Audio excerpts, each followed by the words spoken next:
Beginning of the End, Chapter 2, Creation, God's Answer to Evolution.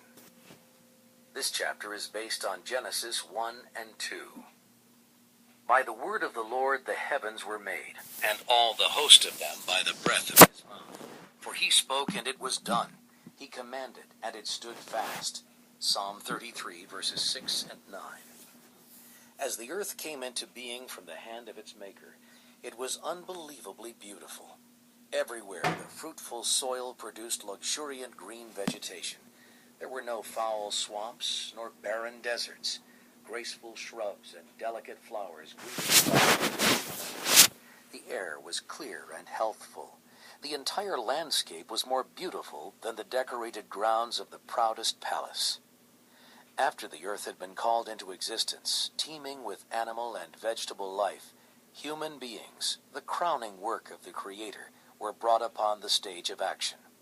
God said, "Let us make man in our image, according to our likeness. Let them have dominion over all the earth." So God created man in his own image. Male and female he created them. The origin of the human race is explained clearly here. God created us in his own image. There is no reason to suppose that we evolved by slow process from lower forms of animal or vegetable life. Inspiration traces the origin of our race not to a line of developing germs, mollusks, and quadrupeds, but to the great Creator. Though formed from the dust, Adam was the Son of God. Luke chapter 3, verse 38. The lower orders of being cannot grasp the concept of God. Yet they were made capable of loving and serving human beings.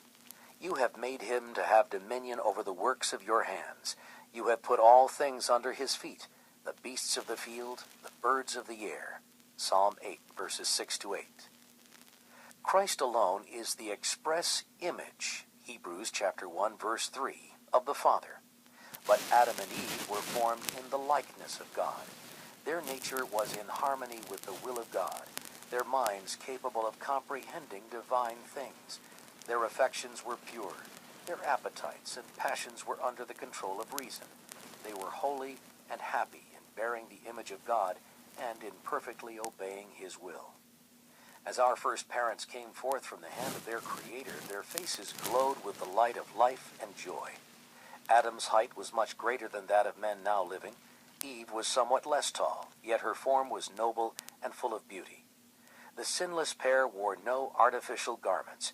They were clothed with a covering of light, such as the angels wear.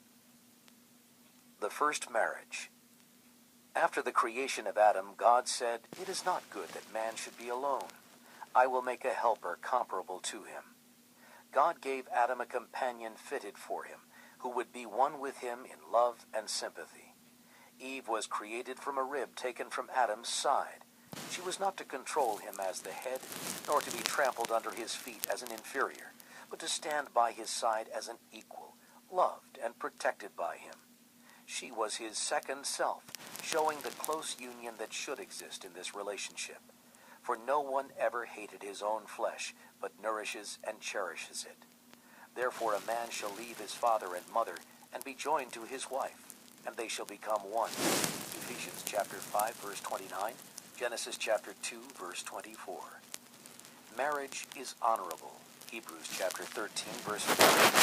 It is one of an insect that floats in the sunlight. He had given a name to each one, and he was acquainted with the nature and habits of all. God's name was written on every leaf of the forest, in every shining star, in earth and air and sky. The order and harmony of creation spoke of infinite wisdom and power. So long as Adam and Eve remained loyal to the divine law, they would be constantly gaining new treasures of knowledge, discovering fresh springs of happiness, and obtaining clearer understandings of the immeasurable, unfailing love of God.